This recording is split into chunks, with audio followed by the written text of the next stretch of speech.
مساله ده الاعتقال لا يقوم بعمله اصلا.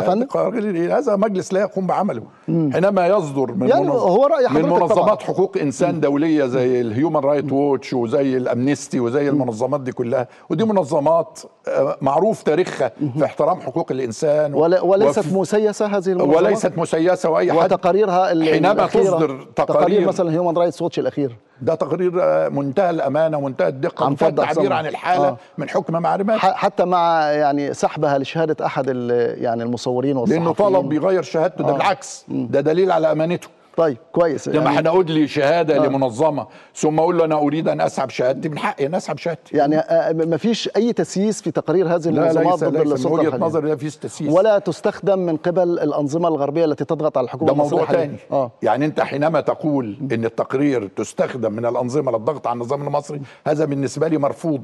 لكن عليك ان تسال نفسك ما الذي جعل النظام المصري يرتكب كل هذه الجرائم اصلا، حتى يعطي مبرر وذريعه للأنظمة الكارهة لمصر إنها تستخدمها للضغط عليه.